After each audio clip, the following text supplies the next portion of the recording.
Omer paša Latas i Osman paša Skopljak donijeli su odluku da napadnu Crnu Goru 1852. godine zbog postupaka knjaza Danila koji je podsticao Hercegovce i Brđane na odmetanje od sultana. Omer paša piše sultanu da treba pregaziti Crnu Goru, a knjaza Danila, opasnog buntovnika koji je zadojen mržnjom protiv našeg svetog Dina, primorati na predaju i pokornost. Uz pristanak sultana, turske paše su sa svojom vojskom krenule na Crnu Goru. Osman paša Skopljak je prvi napao Pipere i brdska plemena, ali su ga ona vrlo spremno dočekala i ne samo dočekala, već mu prepolovila vojsku i natjerala ga na povlačenje. Ove crnogorske pobjede nisu omele Omer pašin plan.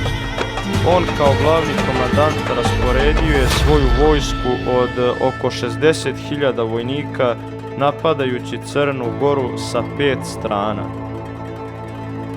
Iako su se suočili sa velikom smjelošću i hrabrošću Crnogoraca zbog svoje brojnosti, Turci su sve dublje napredovali.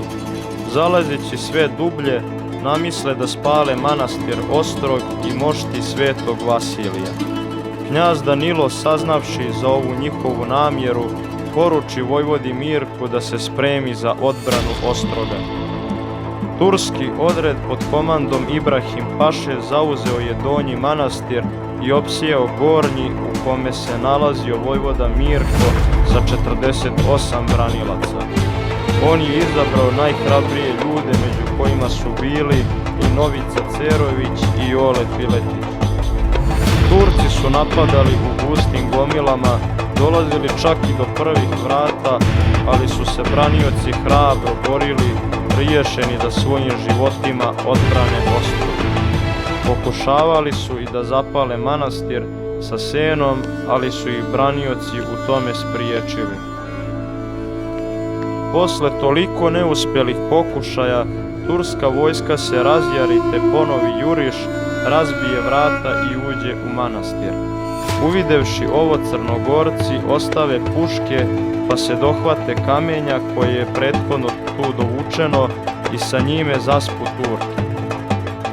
Silno kamenje učini svoje.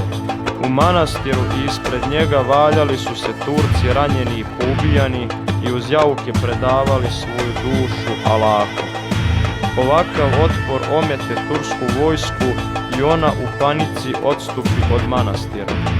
Knjaz Danilo poslao je pojačanje i iz pješivaca topovskom vatrom pomagao je braniocima.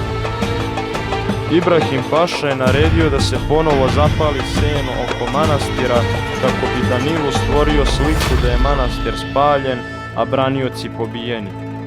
Bojeći se da će turska obmana kod crnogorske vojske uspjeti, vojvoda Mirko odluči da se jedan od branilaca probije kroz turske redove i izvijesti knjaza da manastir nije spaljen.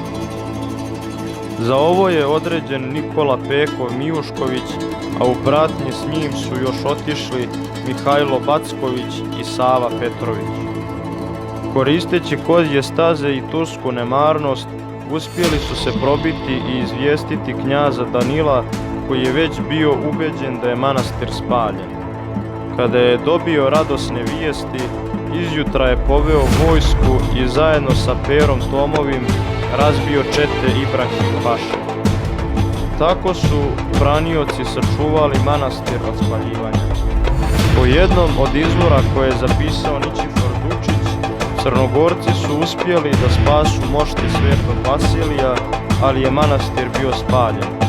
Kako god bilo, neverovatno je kako su naši preci sa jednom četom ljudi, predvođenom Mirkom Petrovićem, 9 dana odoljevali mnogobrojnom neprijatelju.